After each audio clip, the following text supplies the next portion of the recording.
Right now at 6 o'clock, a special education teacher arrested accused of inappropriate behavior with elementary school students. We'll tell you more about the allegations against him. Plus, a vigil honoring a coach who was killed in a hit and run last week. What his former students had to say about the difference he made in their lives. Let the celebrations begin in downtown Hartford for the UConn men's championship win. It's happening tomorrow morning. We'll tell you everything you need to know. All local, all morning. This is Fox 61, Connecticut's news station. Good morning, sunshine. Happy Friday. Feeling good so far.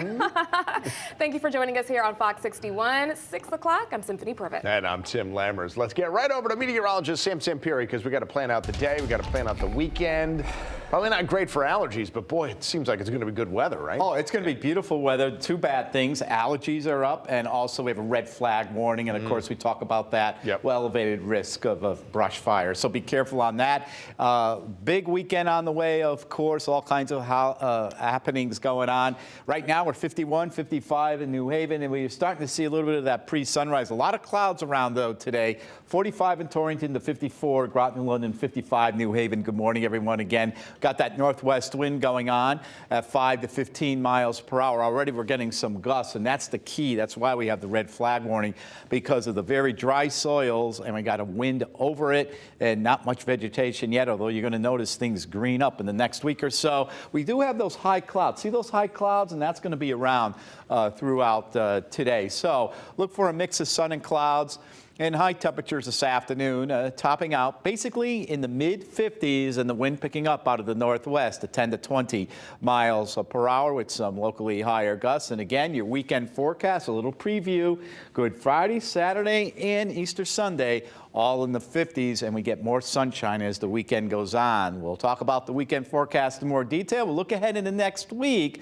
How long will the dry weather last? So all the details coming up on your Fox 61 7-day forecast. Now over to traffic with Lauren. How are we doing this morning? As of right now, Sam, things are looking excellent. We did have a crash earlier this morning down in Fairfield County in Westport. Had a pretty big police presence, but as of right now, that has cleared. No other crashes or incidents to report all around the state. 91, 84, Route 2, all moving smooth in and out of the capital city, especially Windsor to the I-84 interchange. Traffic moving right at speed limit, taking no extra time to get into the Hartford area. Down in New Haven, we were seeing some heavier volume on the southbound side of I-95, but as of right now, things are moving really smoothly. Not a whole lot of construction out there this morning on your Friday morning commute, so that is some good news to report as well. And then down in Fairfield County, it's not often at 6 a.m. that we see this. Milford all the way through Stamford as of right now, really not any major delays, as well as on the Merritt Parkway. 95 and Route 15 are both looking good. We'll check in again on the roads coming up in the next 30 minutes. Alrighty, thank you, Lauren. At 6:03, a former New Britain special education teacher has been arrested for inappropriate behavior with students. All of those students in the accusation are of elementary school age. Fox 61's Brooke Griffin has a closer look into the arrest report. Brooke. Well, that arrest warrant is 52 pages long, showing an incredibly thorough investigation done by police into these allegations. The report says 50-year-old Irving Rivera displayed inappropriate sexual behavior towards at least 7 young female students at Lincoln Elementary School. The affidavit details Irving Rivera was reported by another teacher in early February after she witnessed him whispering in a student's ear. She says the student told her, he said, "What happens in my room stays in my room." This led to a long investigation with the New Britain Police Department, where the report shows at least 7 girls said they were touched inappropriately, given gifts, and were spoken to in an inappropriate manner. According to the affidavit, one victim recorded in a notebook she had at least 32 interactions with Rivera.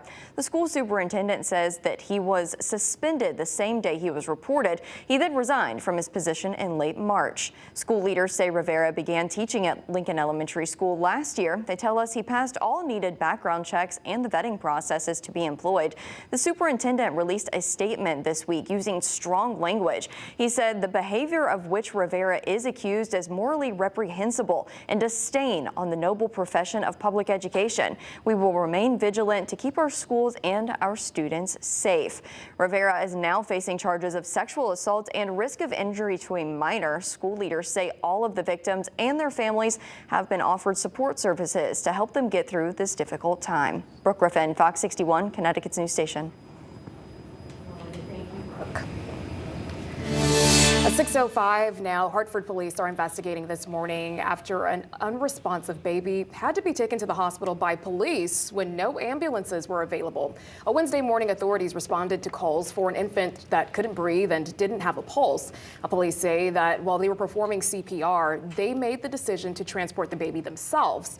Now, it's not clear why an ambulance wasn't available, but police say they are looking into it.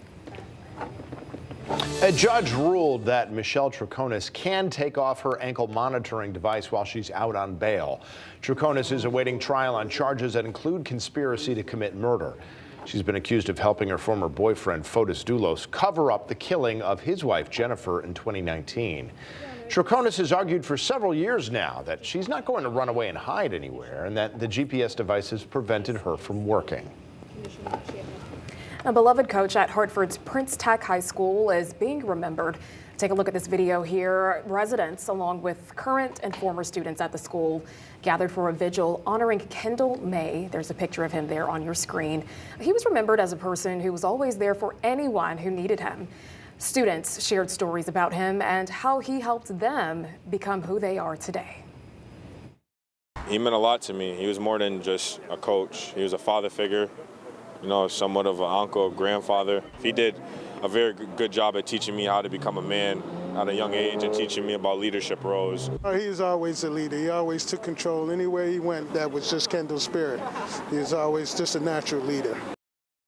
Now, as police continue to search for whoever was behind the wheel in this incident, May's loved ones in the meantime are asking anyone who knows anything about this crash to come forward. Authorities have a message for all the people who are rioting up in stores after UConn won the national championship. That message is, turn yourselves in now. In a letter to students, the university's president said the damage was done only by a very small group of people. But there was a lot of damage. Among the worst incidents, one car was overturned, fires were lit, and even a light post was torn down and then used as a battering ram to break other windows. The head of UConn's public safety urged the vandals to come forward before their pictures get posted online. Police said they will use all the pictures and videos they can to track them down. 15 arrests have been made so far. Alrighty, now this all comes as the state is getting ready for tomorrow's big victory parade, and it has the potential to see thousands of fans right here in the capital city. Because they've done it before and they've gotten thousands of people. So for more on how everybody can make sure they stay safe in the crowds, we got Fox 61's Lindsay Kane live in Hartford. Good morning, Lindsay. Hi, good morning. Well, it's quiet now, but tomorrow is expected to be busy here in the capital city. We could see thousands of fans from across the region that want to come and celebrate the UConn men's basketball team for their big national championship win against San Diego State. So for tomorrow, the parade is beginning at 11:30 a.m. from the Capitol building. The players and coaches from the team will start there. They'll then make their way to the XL Center. Now, outside the XL Center, there will be a pep rally where the team is being invited to speak to crowds of fans. That's set for around noon. So with all the fans that are expected to fill the streets tomorrow, the Hartford Police Department is preparing for that big event. They'll have a detail working to make sure people are celebrating responsibly and respectfully. Now again, this after a handful of students vandalized the store's campus on Monday night after the Huskies won that national championship game. 14 people were arrested. One of those students was charged twice, and investigations are still ongoing to hold other students accountable for their actions. Now, cameras and social media videos caught students bringing down light posts, breaking a glass door in the student union, flipping a car, and other acts of destruction on campus. Now, the university's president issued multiple letters to the school community. One of them reads in part, "Our team conducted themselves with class and dignity every step of the way. The behavior of those who damaged our campus after the game was the exact opposite. Reckless, irresponsible, and disgraceful." Now, as for this weekend, fans are being asked to arrive to the city early so they can secure a spot, and anyone driving around the city tomorrow is also asked to drive slowly because there's expected to be a lot of foot traffic in the city this weekend. Now, coming up a little later on the Fox 61 Morning News, we'll actually hear from police with a little bit more about some of the safety precautions that are in place for this weekend. Live in Hartford, Lindsay Kane, Fox 61, Connecticut's news station. Lindsay, thank you. And folks, if you can't make it to Hartford, don't worry about it. You can watch the parade and celebration right here on Fox 61. It's Saturday at 11:30. You can stream it live on fox61.com too if you're not near a TV, or use the Fox 61 app or Fox 61 Plus for Roku and Amazon Fire TV.